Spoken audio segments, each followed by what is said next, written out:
Hello and welcome to Myth Monsters. My name is Erin and I'll be your host for these little snack bite-sized podcasts on folklore and mythical monsters from around the world. These podcasts focus on the actual cryptids, folklore and mythic monsters from global mythology, rather than focusing on the full stories of heroes and their big adventures. I'll also be dropping in some references that they have to recent culture, and where you can see these represented in modern day content so that you can learn more and get as obsessed as I am about these absolute legends of the mythological world. We're finishing off February this week. Thankfully spring is just around the corner and the weather will start to get a bit warmer, although being ginger I never truly appreciate it. I'm not entirely sure how much I like the sun, but I do appreciate not having to turn my heating on. You know, cosy live crisis as they say.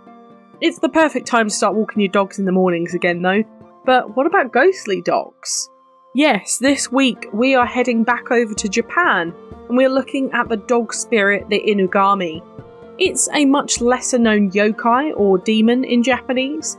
Yokai is one of the more common terms I'll use in any Japanese monster episode, as they would often either be classed as yokai or yurei, which means ghosts.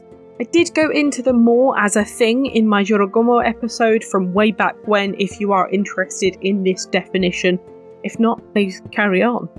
The Inugami is described as a man-made spirit that appears in a dog form, usually dressed in human clothing or in a cloak of some kind.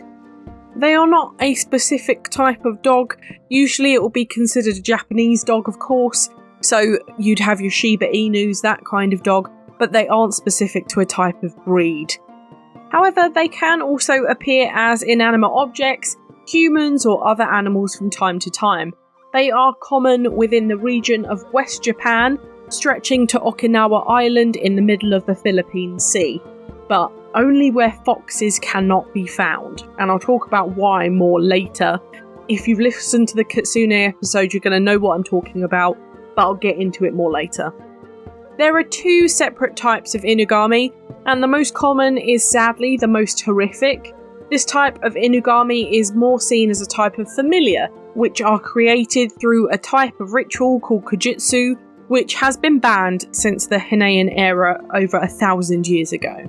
This ritual is really horrific, so if you are squeamish or really bothered by animal abuse, maybe skip the next minute or so.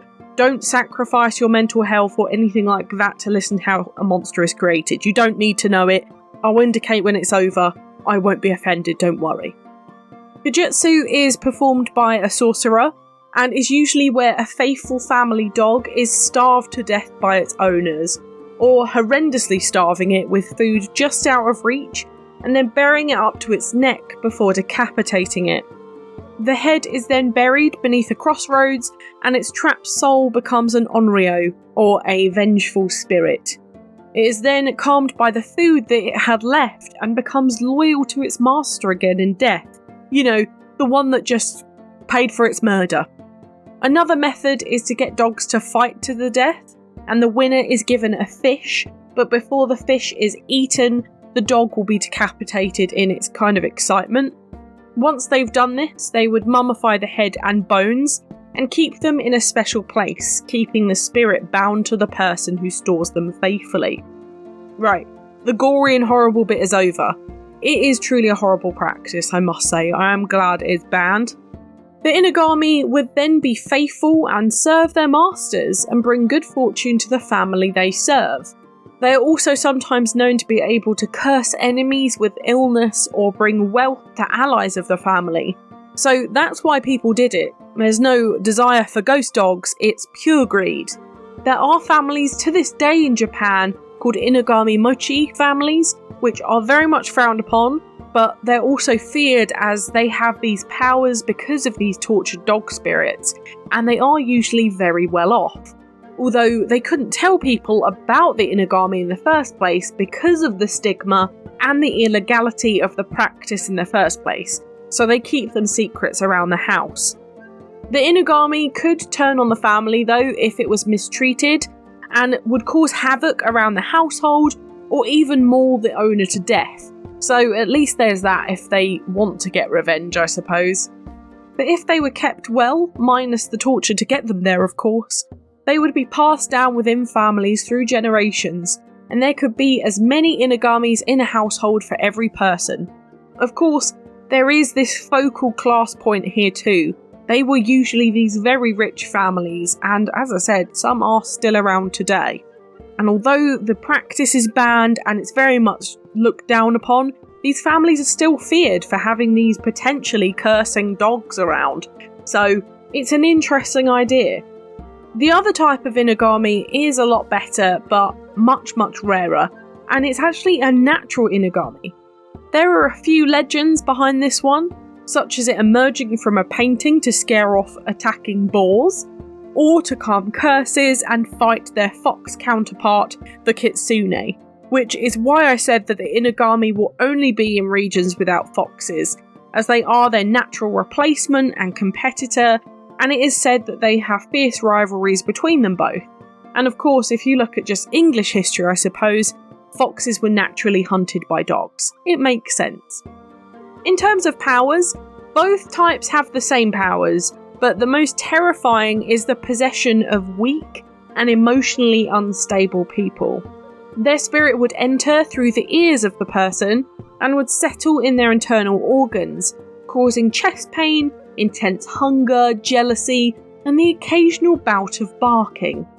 If the person dies whilst possessed, their body would appear with scratch and bite marks all over their body. However, if you caught it early enough, a sorcerer could remove this for you over a very long period, costing a hell of a lot of money. They could also possess animals and tools, both of which would become useless and lame over time whilst possessed. So again, going back to that class issue, you can see where the impoverished would definitely suffer if they were cursed by these richer families with the Inugamis. Now, on to etymology. The word Inugami is split into two root words. Inu meaning dog, which, fun fact, is why the Shiba Inu is called that. Shiba means brushwood in Japanese, so they're literally called brushwood dogs. So the more you know. And Gami means god, so it literally translates into dog god, which is the same word backwards, just to let you know. It can also be argued that the Gami can mean spirit, which does kind of fit more with this monster, but the more popular interpretation of this is god. The history of this monster, though, is a little bit more unclear. We know the practice of creating Inugami was banned within the Heian period in Japan, which was around 794 to 1185 AD, but we've not really got any formal reports of this before this time. However, we do have the legends, of course, and one legend about their original creation is pretty cool. Again, we think this is from the Heian period, but it's of a yokai called Nui, which will eventually get its own episode. It's a chimera-type monster made up of many animals. This monster was made up of a monkey, a dog, and a snake, who was eventually killed by Minamoto no Yorimasa, who was a famous poet and warrior back in the 1100s. When the monster died, the body of it split into its three godly shapes: the snake god, the monkey god, and the dog god, or the Inugami. This one, however, only explains these supernaturally created versions, and not the cruel man-made practice. Although maybe these came first, and people then attempted to create their own version of the dog god from this story. A good question for this monster is, are they good or evil? Well, it's kind of down to the master, I suppose. They could literally work them like dogs around the house, and they can do menial tasks, which in itself is pretty cruel as they are dogs and not maids, but not inherently evil. I don't think there's any evil intent in this monster, but the creation of them clearly breaks their spirit enough to get them to obey the same master who slaughtered it. So it's more of a good boy spirit that has been manipulated by people. We see this in cases of abused dogs though, to this day, where they are still so happy to see people or even their abuser after the horrific abuse at the hands of them. Dogs are just happy good boys. What this monster represents though is the evil spirit of man, and how they are willing to torture and kill something that is absolutely devoted to them for their own gain. It's also a symbol of privilege, as it was most likely done by these very wealthy individuals who could afford to get a massively illegal ritual performed for one of these spirits. On the other hand, though, they do represent the undying, literally, loyalty and love for their families that these dogs have, and generally how dogs have. And as I said, overall good boys. The myth is still very much alive and kicking in Japan to this day. I actually chatted to one of my Japanese colleagues who knew about the Inugami and told me of its significance within Japanese history and culture, which is so nice and it's so interesting to hear about firsthand. So big up my friend Kohei, and thank you for your insight here. But now on to modern media. We have a few for the Inugami specifically this week. Don't go crazy, it's not a mad amount, it's not big, but it is fun that we have them for this specific monster. For art, have a look at the traditional portraits such as Inugami by Sawaki Sushi, Inugami by Seiken Toriyama, and Inugami by Bakemono no I for drawings of the monster from around the 1700s. Or you can have a look at independent artists for more modern takes. I'll be honest, I didn't find many for independent art this week, so do have a look at the traditional stuff too. In movies, we have Inugami, X, The Nightmare Before Christmas, Paranorman, and The Haunting. For TV, we have Grimm, Inuyasha, Yokai Watch, X, Nura, Rise of the Yokai Clan, Gintama, Gagure Kukuri-san, Engaged to the Unidentified, Inukami, Danny Phantom, and Gegege no Kitaro.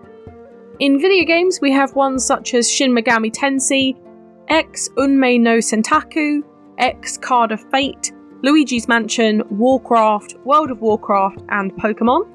My book recommendation this week is always the same for Japanese monsters. It's Yokai Attack, the Japanese Monster Survival Guide, and Yurei Attack, the Japanese Ghost Survival Guide by Hiroko Yoda, as they are just fantastic books and I will never stop suggesting these. I'm sorry, but they're so great. Please read them. Now it's time for Do I Think They Existed?